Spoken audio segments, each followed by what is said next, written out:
Andrew Heintzman is an author, a publisher, and the president of Investeco, the first environmentally oriented investment company in Canada.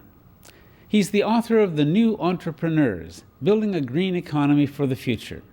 The book is a fascinating tour of evolving green enterprises in such vital fields as forestry, water, energy, transportation, and agriculture. The leaders of these new enterprises are using the tools of business to develop solutions to our environmental crisis.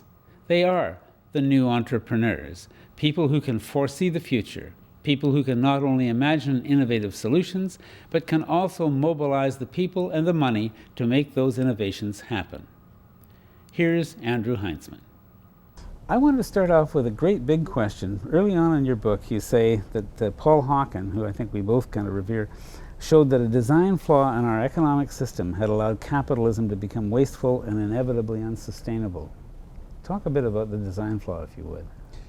The design flaw, I think the best description is calling, or the terms we're used to, is the tragedy of the commons, and this notion that we have undervalued, by undervaluing our commonly owned property, we've created an incentive for people to overuse it, and there's a rich sort of story behind that, and it was a concept introduced by William Foster Lloyd in early 1800s, and it got picked up by this guy Jared Harding in 1968. He wrote the famous article called "The Tragedy of the Commons," and it's now percolated out as a and I think Hawken doesn't actually call it the tragedy of the commons, but I see it as sort of the same fundamental issue, which is that the market economy, as we've created it, has this flaw. It's got this imperfection, and it creates an incentive for people to overuse resources because the resources aren't properly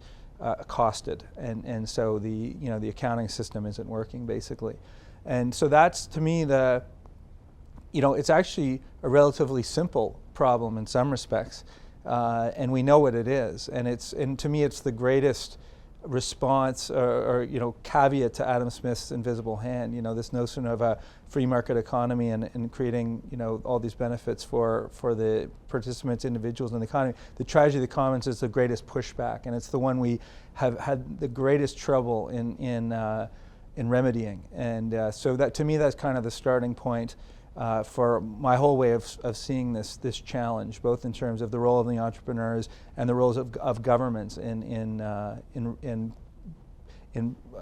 getting to that design problem and figuring a way to solve it. If I understood what you said earlier today, in a sense, you're kind of calling on the government to set the rules and set the costs of the use of the commons, and then you wind up with a market economy that does take into account the real costs. Right? Yeah, I believe that's what has to happen. I think it's an iterative process. I think it's going to, they're not going to do it all at once. They're going to be kind of step towards that, and I think governments don't typically move ahead of populations. They tend to be followers rather than. And so one of the things that I see, the dynamic, is that the entrepreneurs who are driving these changes create basically a kind of a constituency that's calling for this policy change to happen, and also that show that if the policy change happens, that they can create economic growth because of it. And so I see it as kind of an iterative kind of process between this new class of entrepreneurs who are saying this is good for business, and the governments who never want to step too far ahead of populations. They need that kind of encouragement that yes, we have to put the right cost on things. We have to solve that design problem if we want to deal with problems like climate change. Mm.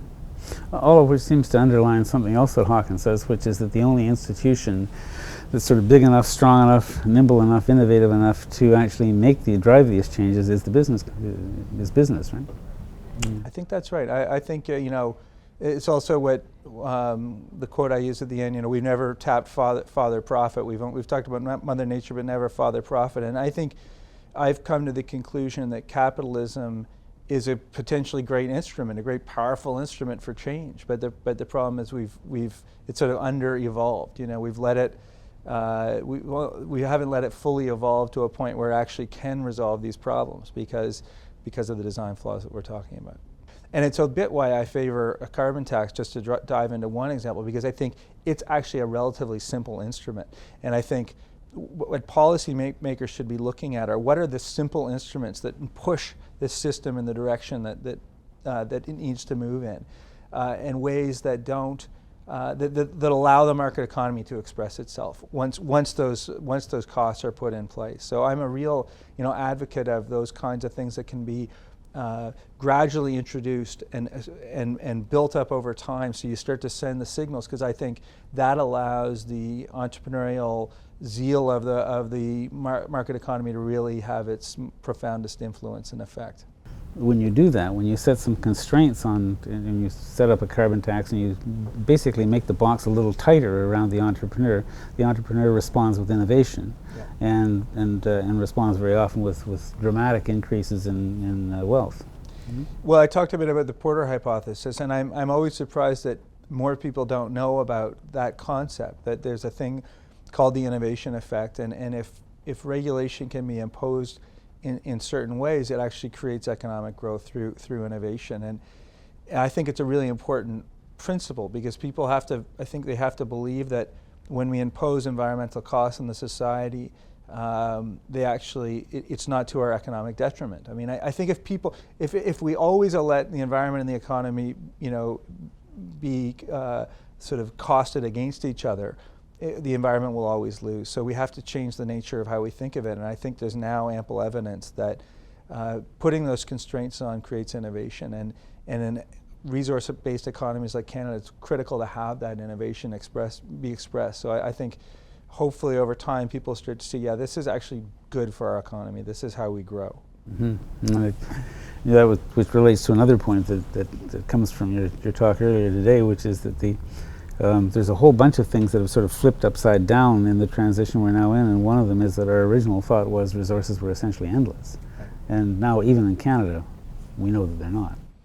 Yeah, it's a fundamental change in perspective, and we have the evidence all around us, and as I said, you think, if you can imagine yourself as the first Europeans to come here, and they would, and coming from Europe, which had much denser populations and had largely cut down a lot of the forests and already been through that process, they must have looked around and said, oh my God, this goes on forever. How could we ever use all these resources? But of course, over time we saw that there is no infinite resource. They all are fundamentally finite. And so it changes your perspective. I think once you have that realization, and now especially with global population growth, wrapping our heads around the notion that resources are absolutely finite and have to be managed within a very important balance. That is what will create value in the next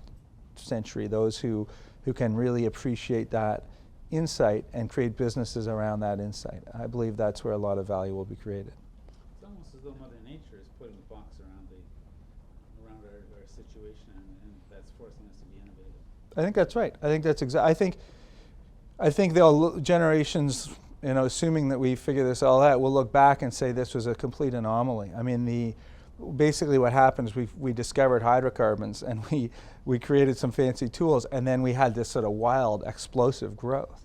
And it was, I think it was a very, unusual event in historical terms, and it's not likely to be repeated, and so you can only grow that quickly, once in a while, and then you have to sort of come to grips with the fact that no, actually there are limits. So I really think it was almost an accident or an anomaly created by hydrocarbons, basically. Mm-hmm. Mm-hmm. I think it's Kenneth DeFays that makes the remark somewhere that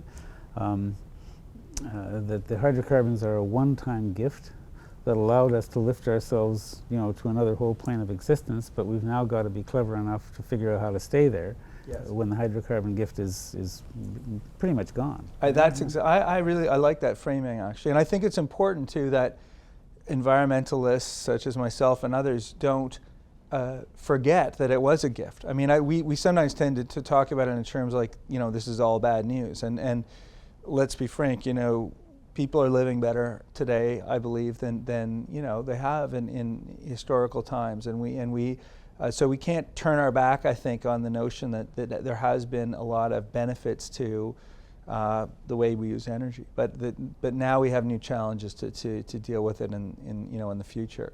And so I think getting that balance right, to not be sort of overly critical of what it's brought to us, but as you say, to be able to maintain that standard of living for as many people as possible going forward, that's going to be the challenge. Yeah, and reserving enough of the oil to give us the tools and the fuel to make the transition. I mean, that's a trick too. I think that's right. I think we have to think about the transition as a fairly lengthy period of, in the range of kind of probably 50 years, and if we try to imagine that change happening too quickly, first of all, it's not going to work. But I think also it could lead to a lot of challenges. So I really think we have to consider it as a gradual kind of weaning ourselves off of fossil fuels and introducing of new technologies. And it's not going to happen overnight. And maybe it shouldn't happen overnight. I mean, it would be very dangerous if it did happen overnight, quite frankly. But I think it does have to be a strong, consistent direction in that direction of moving away from fossil fuels, and it's going to happen. I believe it'll happen over the next 50 years. You're very positive about the prospects for positive change, by and large. Well, there's a quote that I used at the beginning from Paul Hawken, and I'm gonna paraphrase it. Can I read it? Yeah, sure. I'm gonna read it. By all means. Otherwise, I'll screw it up.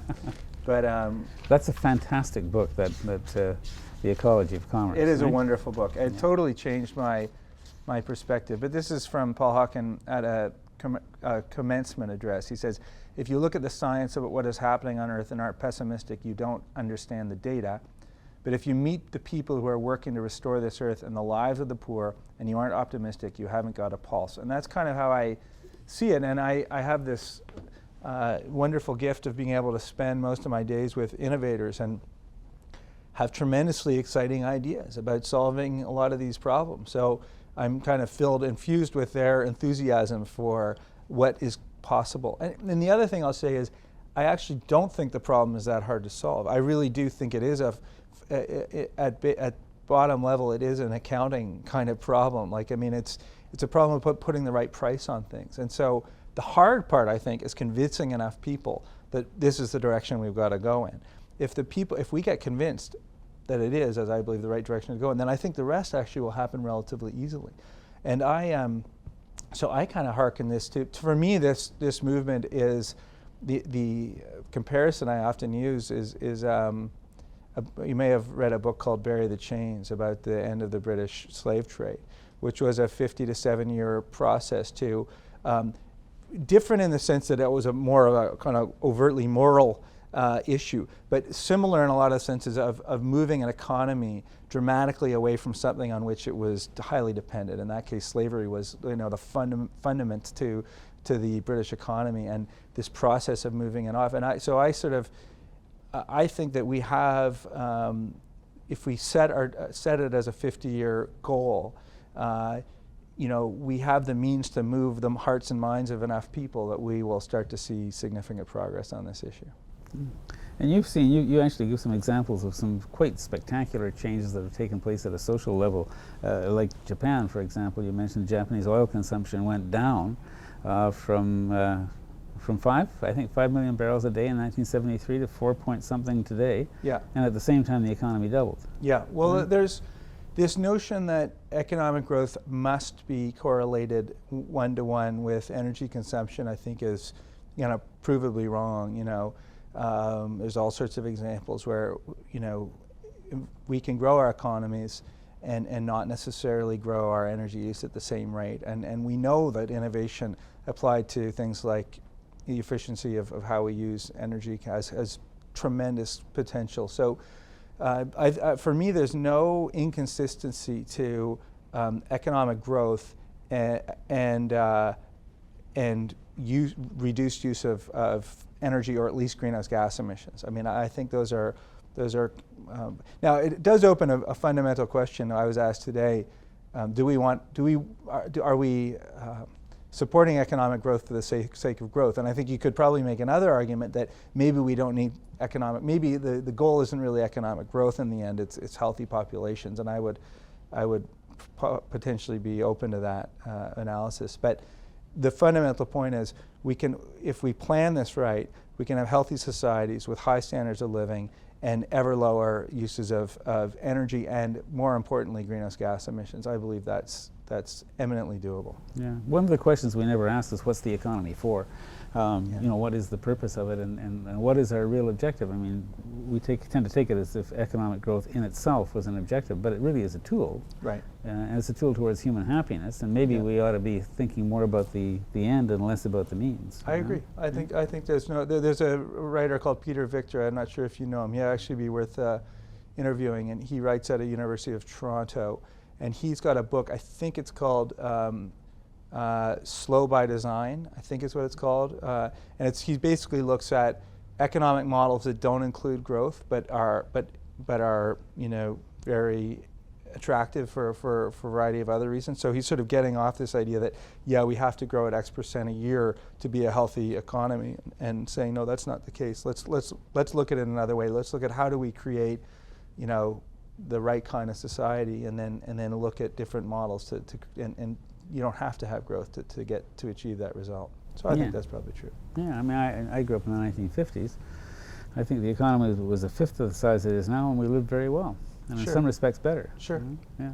So, You said you get to, as a result of your work, you get to spend your time with really exciting people doing all kinds of interesting things. Tell me a bit about your work. Well, tell me first about your company. How did Investeco come about? Okay, so I had been in a different business. I'd been in the media business and sold my magazine and was looking for a new industry to work in. And I had been turned on by Paul Hawken, and I'd read a few other things. I read a Harvard Business Review article that talked about sustainable development, and the language, it said something like it's the biggest economic opportunity of the 21st century. And so I was sort of had in my mind that where I wanted to be was in sort of green sectors one way or another, and that this was going to be a big growth opportunity.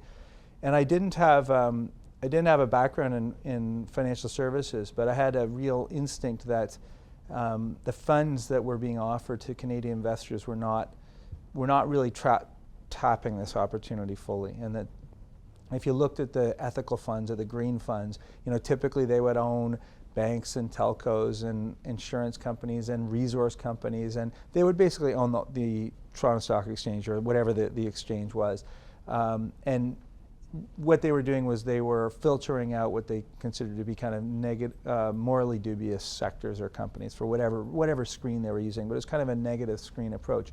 And so I went to Michael Lepontier, who was someone I knew from the publishing world, and I knew his family, and said, maybe there's an investment company that we could start that would proactively direct capital towards these companies that are actually solving environmental problems.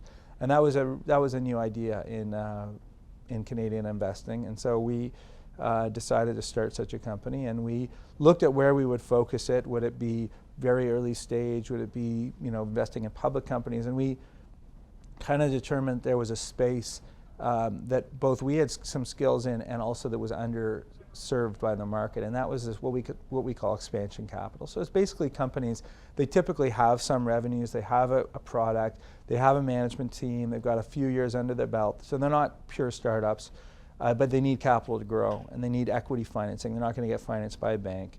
They're still too early, they're still too risky, and they're not really going to be financed by the typical private equity players who only buy into large companies, and they're too young to go public. And this is a part of the market that's pretty underserviced in Canada. So we set up a pool of capital to invest in those types of businesses with green business plans, and raised money from about 100 high net worth families and entrepreneurs and individual investors, and set out to put some money into companies. So we've invested in 12 businesses.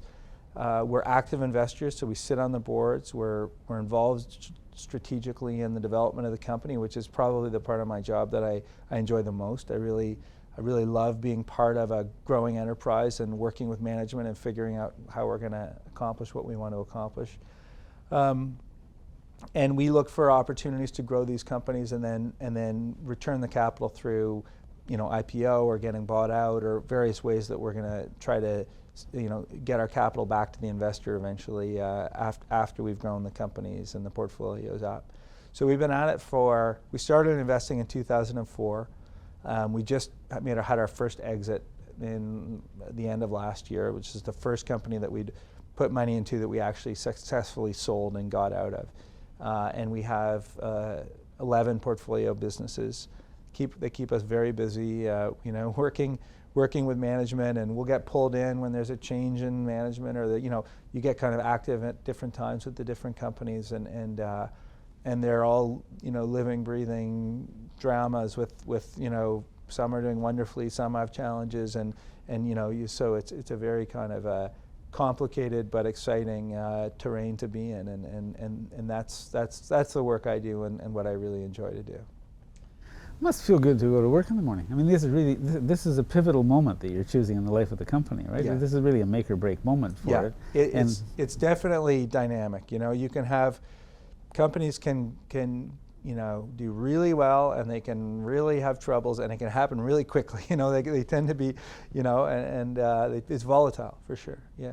And you can get killed by success at that point, right? Yeah, you can grow too quickly for sure. That's a common problem, And the other challenge is, they need capital, and we are one of our challenges. We provide capital, but typically we don't provide enough capital ourselves to finance an entire company. So we really have to look for partners. It's a lot about finding partners, especially in this economic times when risk capital is very scarce. There's very few people doing early stage investing in Canada. So, building your networks of investors who will come on with you and work with you, and making sure that companies are sufficiently financed is a real challenge. So these are not investors that are part of the Investeco investment group in the first place. These are additional investors that you bring in for particular situations that you think might... It could be both. I mean, we'll definitely, in some cases, people will have invested in us and also might make an investment directly into a portfolio company. But more commonly, it could be governments. One of the things we have to know is where's all the government money that is, potentially could invest in a company, and who do we talk to, and how can we make that happen, and it certainly can be other funds. So we, are really building our networks with other investors from anywhere, Canadian, non-Canadian, government, whatever, to build up bigger syndicates so that we can properly finance. Our Canadian companies are competing against American companies typically with a fraction of the financial resources, and it's a real challenge. So our job is to make sure that they've got a fighting chance and they've got enough capital to really compete in a global market. You were saying today that the same company that would get $10 million in startup capital or investment of this kind in San Diego would get $2 million if it were somewhere in Canada. Yeah, right? so actually less than that here, even in the Maritimes. Yeah, so the numbers are, I think I'm right, it's on average, Canadian on a per capita basis, we're probably investing about 50% of what the Americans are investing in venture capital. That's on a national basis. But it's actually worse than that, because half of that 50% is actually American dollars coming in. So we're, on a real per capita, apples to apples basis, we're really significantly under investing in risk capital. And that's beyond green. That's also, healthcare, IT, it's the whole clean tech, it's the whole gamut.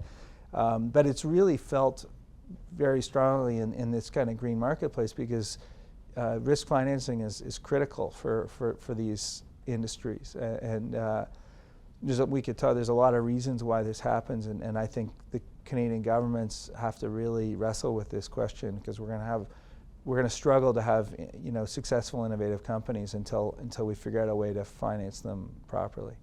And presumably it's especially tough with a green company, because that's a company that's setting out to do something that nobody's ever really done before, right? It's positioning itself for an economy which doesn't yet entirely exist, right? Yeah, it can be. I mean, fortunately right now that there's more, clean tech is becoming a kind of term in the venture capital industry that's catching a bit of a wave, and I think that's going to become more so.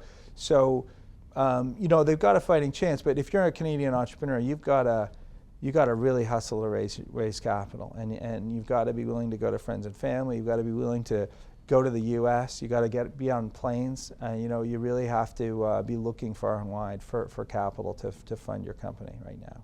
So there's a huge market for what you do, in effect. Well, I mean, it's part of why I like what I do, because I think it's important. I mean, I think it's I think we need I think it's an important job that the economy really needs right at this moment, because the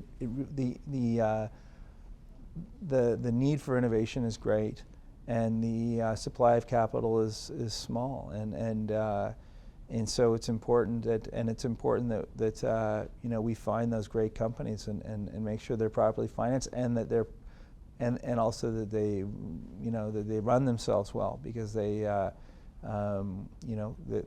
it's important they succeed. So tell me about a couple of the portfolio companies that you're really high on. Right?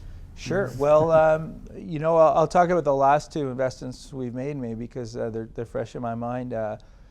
We made an investment in a company called Ensign Technologies, based out of Ottawa, and they use a process called fast pyrolysis, and it basically converts biomass into a pyrolysis oil. It's a biofuel, and they can use kind of waste wood is really what they're using right now, and turn it into a biofuel that then can be used for all sorts of different purposes, but two very significant purposes. One is to use in diesel engines to create electricity, and they have a joint venture with a Honeywell-owned company called UOP. They sell basically electricity plants around the world now, and they also have the potential to turn it into a transportation fuel. And so that would be also just an enormous global market if they can make that work, and they're fairly far along on developing that. Great little Ottawa company. It's one of those, they've been at it for a long time. They've been developing their process, been working at it for about 15 years, and now they're really emerging as a kind of world leader in that space. So that would be one that I'm pretty excited about. In that space in general, we have another company called Woodland Biofuels that also creates basically cellulosic ethanol. So they could take any waste biomass and turn it into cellulosic ethanol. We've been working very hard with them to get a pilot plant up and running. Their process shows incredible efficiencies. We think they may be a low-cost producer of ethanol if they can prove this out. And very nice greenhouse gas emissions profile of that technology. And then we have some that are very low-tech too. And we're not, the interesting thing about our shop is it's not all high-tech stories. We have one company that is the Canada's leader in organic dairy products. And it was an exciting one for us because we actually did a joint venture with a cooperative of dairy farmers called Organic Meadow. And it was roughly 100 dairy farmers who'd put together a co-op, and they were looking though to kind of professionalize and set up a for-profit company and market their products across Canada. And so we set up a joint venture, a new company, and we helped them put a board of directors together, and we helped them hire management, and we sat on the board and saw that company do terrifically well, grown significantly over the handful of years that we've been an investor. We're also a believer in that kind of local agriculture is a space that we believe in and have invested into. So it runs a pretty broad gamut. Some of it is pretty technology oriented, and some of it isn't so much, and everything in between. You describe the soil in the book as being one of the most precious and least respected resources that we have. Eh? That's right. And we don't often think of soil as a resource. I mean, we think of oil and we think of water, and but I don't think people have it in their heads that soil is a fundamental resource, and obviously absolutely critical for growing our food. And so one of the virtues of organic farming is typically sold as kind of a health virtue, the lack of pesticides but I think there's another way of looking at it, and that's soil health, the health of the soil and soil quality. And on those grounds, I think the argument for organic is quite strong. For organic agriculture is quite strong. There's been a lot of evidence, and I cite some of it in my book, showing that over time, organic agriculture creates healthier soils and prevents soil loss and erosion. So and looking at it from that lens, it makes a clear link, I think, between food and other resources like water and oil and forests. You sort of start to see them as all part of a larger story. And that's a surprising, but I think a real example of the design flaw we started talking about, isn't it? That for the farmer, there is no market benefit in caring for the soil. Yeah. So interestingly, that's true, and except that now that there are some possibilities emerging. One is the idea of being able to sell carbon offsets for organic content retained in the soil, for basically carbon sequestration in soil. So there's some interesting models emerging, and the other nice thing about organic food, the premium paid in the milk business. They have a thing called the milk incentive premium. So the farmers, they get the regular dairy price, and then they get a higher portion, and effectively that is a market mechanism for creating an incentive for them to grow that way. So it's actually an interesting example where the market has engineered some mechanisms for the organic farmer, and the small organic farmer in certain industries is doing, I would say, better than some of the larger conventional farmers. And the reason why I love the Organic Meadow story is because that cooperative has worked pretty well. Like, it's been very creative, a pretty good model as a way to create an economic incentive for small farmers to stay on the land, for family farmers to keep it in the generations going, and to continue to farm in organic fashion. I thought it was really interesting today that Galen Weston talked about the importance of his company being a family business. I mean, the biggest retailer in the country, and it's a family business, and the importance for him is the same as for the family farmer, isn't it? It's that you don't think in terms of the next election, you don't think in terms of the next quarterly report, you think in terms of the next generation, and that changes the whole way you do business. Yeah, it was interesting. I definitely took note of that, and it's true. It's a similar thing that I noticed with the farmers we worked with, where they, same as that, they're on their grandfather's farm, and they expect their grandkids to be on the same property, and it does change your way you see your role and your responsibility, for sure. And that's a terribly important motivator for them too, isn't it? I mean, it isn't just a question of money, it's a question of being able to hand down the farm in a condition at least as good as it was when you got it. I think so. I think that is a big, certainly for some of the farmers that we know, that was a big factor. Yeah, yeah. Tell me about Triton Logging, because I think this is one of these things that the moment you hear about it, you think, of course, but you never think about it. No, right? it's a fascinating story, and it truly turns the forestry world on its head. Well, Triton is a forestry company, but they're focused on harvesting underwater forests, and underwater forests have happened globally in hydroelectric facilities that have been flooded to create electric hydropower, but were not forested or logged at the time, and that's been a very common thing where most hydro facilities have not been logged. So you have these standing forests; they're perfectly preserved. The water is preserves the wood, so the wood is totally marketable. An estimated $50 billion globally, so a pretty significant volume. And Triton has been developing tools to commercially log those forests. So they have now two principal tools: a Sawfish, which is a deep water harvester. It's an unmanned submarine. Basically can go down, cuts 60 trees in a dive, can go down deeper than 300 feet, so pretty significant dives. Can be driven by an operator at the surface, and then it resurfaces, and then they have a system where they have inflatable bags that basically lift the trees to the surface. And then they have another tool called a Shark, which is a shallow water harvester. So they've been able to sort of design, patent, and now develop these tools. They're going to be shortly logging in a lake in Ghana, Lake Volta, very significant reservoir. It's got around $3.5 billion worth of flooded timber. some very valuable That's hardwoods. $3.5 billion? Yeah. These are big reservoirs. So it's a really kind of fascinating story, because, and I like it because it shows what, imagination and innovation can kind of create new markets that you didn't think were there. And so in some ways, for me, it's sort of a poster child for a new kind of green, innovative economy. Yeah. Now the guy that drives that leads me to another one of these sort of little interesting things, because he's part of a whole family of people doing that sort of thing. Yeah. And I'd be interested if you could talk a little about the family, but also maybe reflect on what it is in the culture of that family. It's an interesting question. Yeah, the Gotzel family, and there are three of them.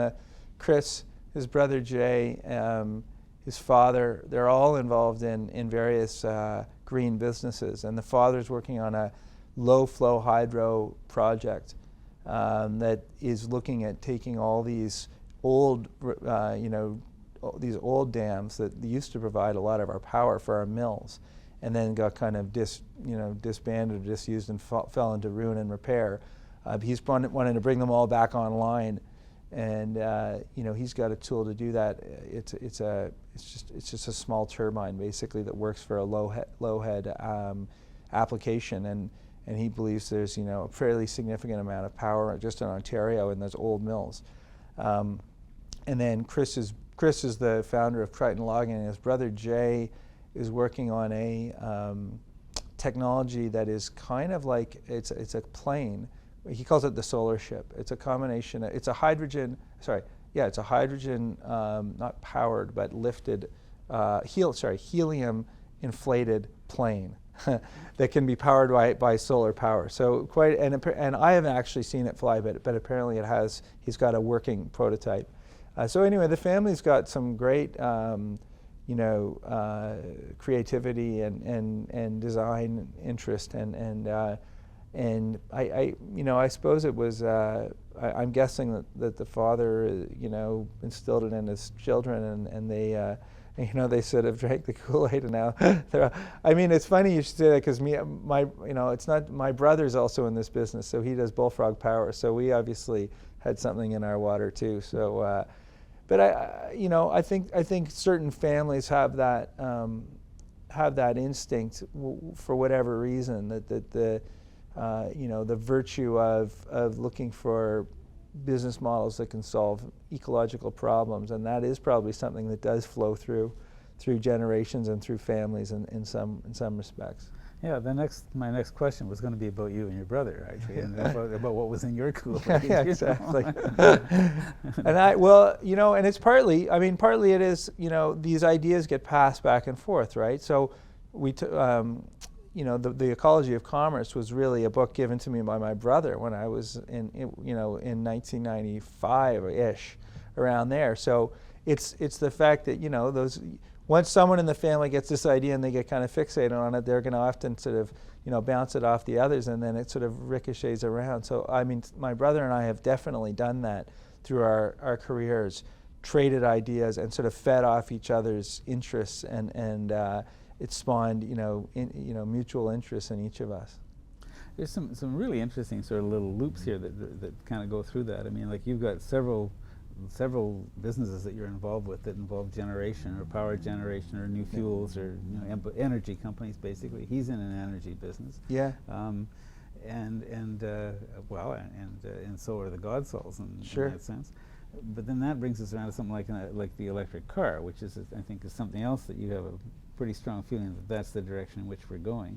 And you've got some involvement with electric vehicles too? Yeah, well, we've certainly looked at them as investment options. We never actually made we never made in our primary portfolio an investment, but I've certainly seen a number of ideas, and my sense is that we will over time move towards electrification of our automotive fleet.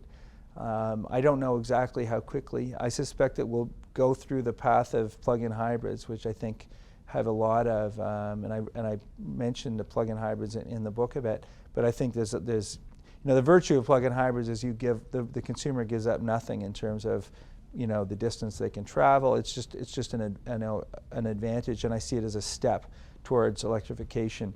You know, how and at what point we really kind of crack this battery problem, I don't know. And there's all sorts of innovative ideas like those proposed by Better Place is one example, to have swappable batteries, or there's tons of innovation in batteries. So we may very well kind of start to have viable full electric cars. But I think as an interim step, plug-in hybrids make a ton of sense to me, and I really am intrigued by the correlation, the interconnection between the electricity grid and our automotive fleet as a way of having backup power, as a way of where to put our intermittent wind and solar energy when we have excess. As you know, it's the balancing out of our renewable energy. You know, right now, because we can't store it, we're sort of limited to how much renewable energy we can build out usefully. But if you start to have rolling stock and the electric vehicles, you can start to power those vehicles up when you have excess wind and intermittent power. So I'm really intrigued by what happens as electrification comes online and how it may interrelate with the rest of our electricity grid. Well, yeah, I want to hold you a little longer on that, because I thought that was absolutely fascinating. Number one, there's the smart grid, which we should talk about, and which you've had some investigations of companies that were interested in that. And then second, is the tie-in with the electric car. Let's talk about the grid a little bit. How does that work? Well, we've had a one-way grid. We built a kind of what I think of as kind of a Soviet era kind of grid. You know, we have these massive power plants, and they're sort of, you know, far away from, so we don't know what's really going on, and then they just sort of plow power at us, and we don't even think about how we use it. You know, it's very kind of crude, actually. And I think that will change. We're moving towards a much more sophisticated relationship between the consumer and the producer of energy. And part of it is being driven by new features we have through, you know, the advent of the internet and telecommunications, and that's opened up new opportunities for us. And I see actually our IT systems merging with our electricity systems, and they may become kind of part of the same system over time. But I imagine a much more sophisticated relationship where people will choose how they use energy, what kind of energy, at what time, at what, you know, and at what price. And you know, they will make active choices, and they will also probably start to be producers themselves. They'll have the solar panel on the roof. They'll have the car battery that's been juiced up, which they can choose then to sell back into the grid. And so there's going to be a much more kind of sophisticated, nuanced relationship, which I think the promise of it is it may be much more efficient than the past system, where we just sort of blasted electrons at people and, you know, and didn't really think about that relationship. So I believe there's tremendous opportunities for using electricity more efficiently, and I believe the smart grid may be part of how that's going to happen. You have a wonderful little story in the book about a day in the life of an electric car. Yeah. Could you go through that with us? And the way it ties to the grid and the way it ties to renewables. Yeah, well, I sort of imagined, you know, this scenario where, you know, in the morning you'd wake up and you'd go out to your car, and you would be alerted, you know, that the car's been charged up, that you've got enough battery power to get to work in it. You've been alerted by that it's sort of probably wind energy, which came at nighttime, and it probably, you know, repowered your battery at relatively cheap rates. You drive to work. You know, I'd imagine along the way, you know, we're going to have much more efficient kind of mobility systems. So you'll probably be alerted at the most efficient way to get to work. You may even be put into some kind of a grid system on the highways where, you know, where some automatic driving system takes over your vehicle for a period.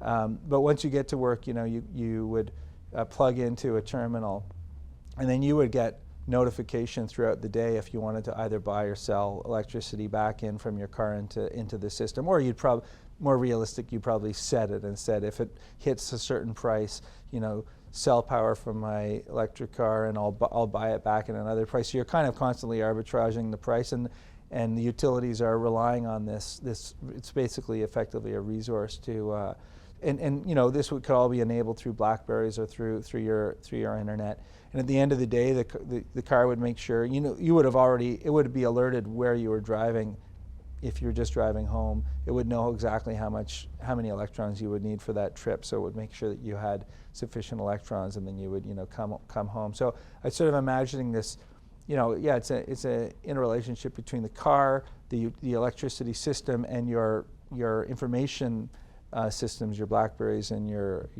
web system, that work together to create the most efficient use of electrons. And it struck me as being just brilliant, because it occurred to me, if you've got all these millions and millions of cars out there, each one of which is a storage unit for electricity, then finally you've solved the problem of the intermittency. You don't need the big battery anymore. You've got it. Yeah, I mean, that's right. That is the potential breakthrough. And now you can have much higher levels of wind and solar. That problem of the intermittency goes away. Yeah, that's right. That all just goes into the car's batteries, and it stays there till it's needed. Exactly. Yeah, exactly. Fantastic. Yeah. One final one, and this is a big one, but I thought it's an idea that I thought was absolutely fascinating. And this is a quote from Andrew Heintzman.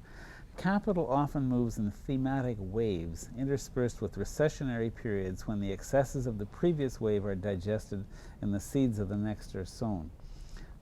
How do those waves come about? What causes these tsunamis, and what characterizes them?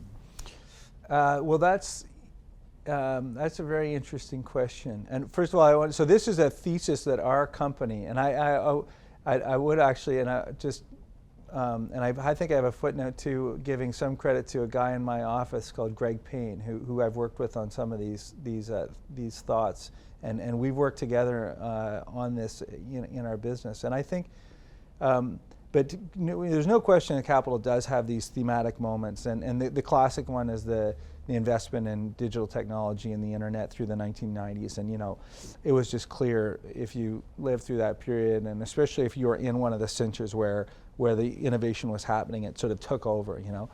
And I think, humans are kind of herd animals. In a way, for good or for ill. We tend to talk to each other, and we tend to tell each other things, and we can be very persuasive with each other, and when something works, we tend to repeat it, and especially in an economic world, when someone figures out a way to make money once, they're probably going to do it a second time until it doesn't work, right? So we get, we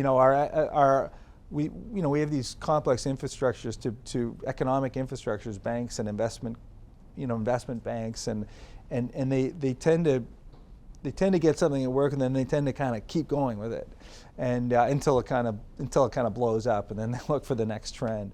So I'm being a little bit. I don't mean that to be critical, because it can be a very beneficial thing when it's on the right theme, and this is sort of what we talk about, is sometimes capitalism gets it right.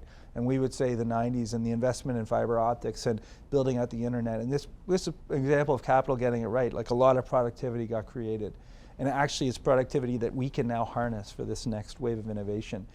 And we would say through the last bunch of years when the world was investing in real estate, that's probably an example of capital getting it wrong, again, but it was the same process, People started making money, and they figure out ways to, be clever about it, and it kept working, and they kept going, and, but, we're hopeful that the capital will get it right again, and this next wave will be really about resource productivity on a global scale. And I think there's a lot of evidence it's already happening, and especially when you look around the world and you look at countries like China that are investing so heavily in energy efficiency and renewable energy and high-speed rail, and these things are happening globally already. So we believe that the next thematic wave will be around green, and it will be capital getting it right, and it will go too far too. It will, like always. There will be a moment at which, if I can look into the crystal ball, we'll go too far, and we'll, but that's part of the process of how capitalism works, and so it's okay in a way, and if you see it in sort of the longer term trajectory of our society. Yeah, so it'll get to a sort of a point where it overreaches and gets silly, and then all of a sudden everybody looks around and says, "This makes no sense anymore." And then that's right. If I'm right, that's probably what will happen. But then what we'll realize is, hey, you know what? We built a lot of amazing things, and wow, look at the result. Just as like, you know, in around 2000, people looked at the internet and they're like, wow, we went crazy there. But then, you know, the smoke clears and you go, you know what? We built Google, we built RIM. Look what happened. There's this amazing infrastructure now, and so, you know, if you can kind of wrap your head around the fact that the excesses are part of the system and there's sort of peaks and troughs. But look at it just from a kind of social perspective. That wave can do very wonderful things for you know, for our economy. You know, if we get it pointed at the right stuff. Andrew Heintzman, president of the green investment company Investeco, and author of The New Entrepreneurs: Building a Green Economy for the Future. For the Green Interview, I'm Silver Donald Cameron. See you next time.